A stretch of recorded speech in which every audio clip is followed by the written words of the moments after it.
5 নম্বর যে কাজটি ইসালে সওয়াবের, সেটা হচ্ছে পিতা মাতা বা মৃতদের পক্ষ থেকে কোরবানি করা। এটা অনেক ওলামায়ে কেরাম ফোকাহাদের মত আছে যে কোরবানি মৃত ব্যক্তির নামে করা যাবে। এখন এই মাসআলাটি সম্পর্কে দলিল কতটা সাধ্য এই বিষয়টা বুঝতে হবে। গোটা একটা কোরবানি, একটা ভাগ অথবা একটা আপনার ছাগল বা একটা উট, একটা গরু বা একটা গরুর ভাগ, ওর কথা গোটা একটা কোরবানি যদি শুধু মৃতের নামে করেন তো এর কোনো দলিল পাওয়া যায় না। শুধু মাইয়েতের নামে কোরবানি রাসূলুল্লাহ সাহাবায়ে কেরামরা করেননি। ভালো করে শুনে রাখেন এই মাসলা, কারণ ফতুয়া অনেকের, অধিকাংশ ওলামাদের এর উল্টো রয়েছে। সেই জন্য, কারণ অনেক সময় ফতুয়া হয়তো দিয়েছেন ওলামারা ইজতিহাদ করে, কিয়াস করে, কিন্তু সহিহ হাদিস সাথ দেয় না, দলিল সাথ দেয় না। একটা কোরবানি শুধু মৃতের নামে, মাইয়েতের নামে, এটা এই ভাগটা আমার মায়ের নামে, এই ভাগটা আমার বাবার পক্ষ থেকে, নামে না বললে পক্ষ থেকে বলা বেশি ভালো, সূক্ষ্ম, এরকম কোনো দলিল পাওয়া যায় না। তবে শরীক করার দলিল রয়েছে। এই কোরবানি, এই যে খাসি বা গরু দিলাম, এটা আমার পক্ষ থেকে, আমার পরিবার যারা জীবিত হয় তাদের পক্ষ থেকে, আর আমার আব্বা আম্মা মারা গেছে, আমার দাদা দাদি, নানা নানি যারা মারা গেছে, পুরো উম্মতে মুসলিমের পক্ষ থেকে। সুবিধা, আল্লাহর রহমত প্রশস্ত। কেন আপনি সংকুচিত করছেন? শুধু বাপ মায়ের নামে কেন করছেন? কারণ দাদা দাদির অবদান নেই? আরে দাদা দাদি আপনার বাপ মাকে একটু ভালো করে মানুষ করেছিল, সেই জন্য আপনি তারপরে আপনি ভালো পরিবারে একটু এসছেন। জি, মানে পিতামাতার এহসান মানে শুধু ডাইরেক্ট শুধু পিতামাতার নাই, অনেকের দাদা দাদির এহসান আছে। আসল আমার আব্বাকে যদি একটু শিক্ষিত না করতেন, আমার দাদা দাদি ছেড়ে দিতেন একবারে চাষি করে, অশিক্ষিত করে, তাহলে আমার আব্বা এলেমের গুরুত্ব বুঝতো না, আর না বুঝলে আমাকে মাদ্রাসায় দিত না, আর মাদ্রাসায় না দিলে আমি আপনাদের সামনে আসতে পারতাম না। তাহলে এই বিষয়গুলো একটু চিন্তা করতে হবে। তো দাদারও হক রয়েছে।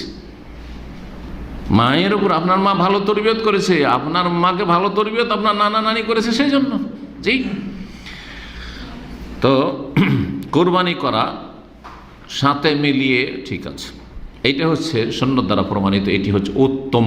কিন্তু কেউ যদি মুস্তাকিল আলাদা করে কোরবানি করে, যে এই ভাগটা মায়ের পক্ষ থেকে, বাবার পক্ষ থেকে, এই খাসিটা বাবার পক্ষ থেকে, মায়ের পক্ষ থেকে, মৃত অমুকের পক্ষ থেকে, তো কোরবানি হবে কিনা?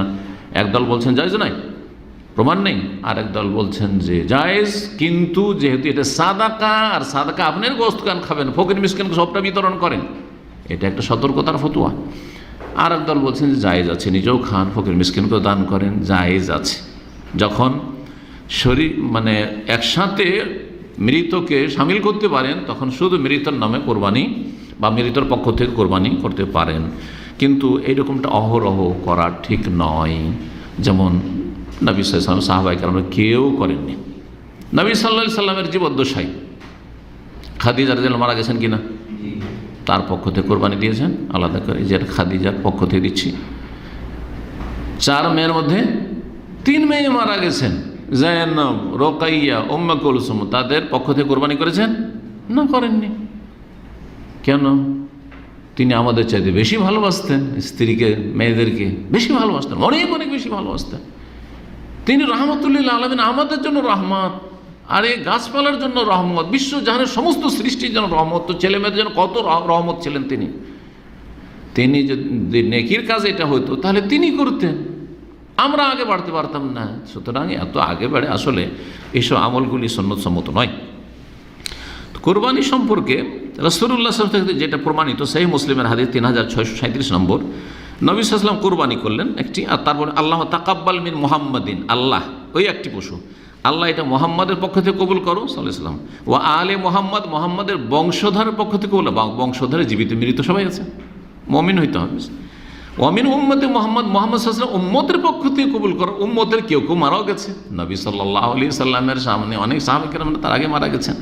তাহলে বোঝা গেল যে জীবিতের সাথে মৃতকে শরীক করে কোরবানি করা এই হাদিস দ্বারা প্রমাণিত, এরকম বেশ কিছু হাদিস দ্বারা প্রমাণিত। জি, সুম্মা দাহা বিহি, তারপরে কোরবানি করলেন। তো এইভাবে কোরবানি করলেন, আল্লাহ আমি এই খাসিটা কোরবানি করছি, অথবা এই গরুর কোরবানি করছি, এতে তুমি আমাকে নেকি দিও, এটি আমার পক্ষ থেকে, আমার পরিবারের পক্ষ থেকে, আমার আত্মীয় স্বজন যারা মৃত তাদের পক্ষ থেকে। বেশ সুন্দর, এইটা হচ্ছে নবী সাল্লাল্লাহু আলাইহি ওয়াসাল্লামের সহিহ সুন্নাহ।